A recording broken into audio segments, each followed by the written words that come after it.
I have always loved to do all kinds of handicraft, and surprisingly, Peranakan beading interested me very much, and it has stayed with me for a very long time. It was actually on a visit to Malacca that I fell in love with a pair of beaded slippers.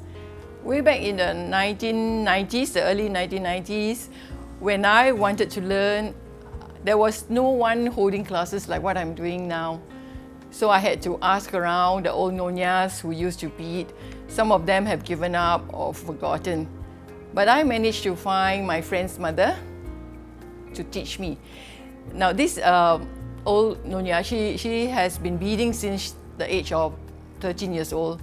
And when I met her, she was 74 and she was still very passionate about her beading. And we had a great time together. I go to her every day to learn from her to do beading. But unfortunately, I had only 5 months with her. She passed away after that.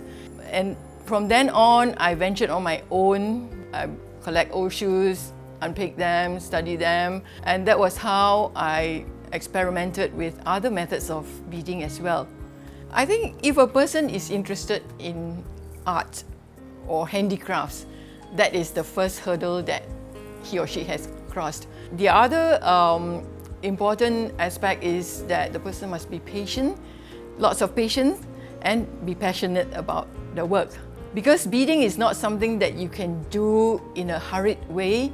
You cannot speed up by trying to use a machine. The main materials will be the beads. And like when I first started, getting beads was a problem. I had to unpick old shoes, buy even broken pieces of beadwork, wash the beads and reuse them. One of the places where you get a lot of easily available antique beads would be from Malacca or Penang, from the antique shops. I also got a bead supplier to import beads from Japan. You have to pick up the bead one at a time, right? And then stitch it on.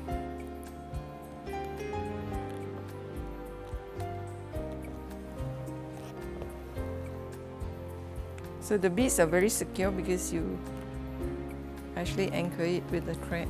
Beads has to be stitched on in the same angle throughout the whole shoe face or the whole piece of beadwork, because then the beads are sitting symmetrically next to each other, so you don't get gaps. You cannot just go left to right and then right to left.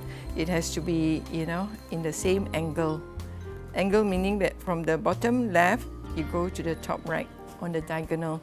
I get my inspirations from the old nonya pieces, but I also develop my own style. Like for instance, when the background of my works are usually filled up, there's hardly any empty spaces. I like to fill up with lots of details. Like for instance, this squirrel here, you can see that there's very little background. I would fill up with lots of flowers.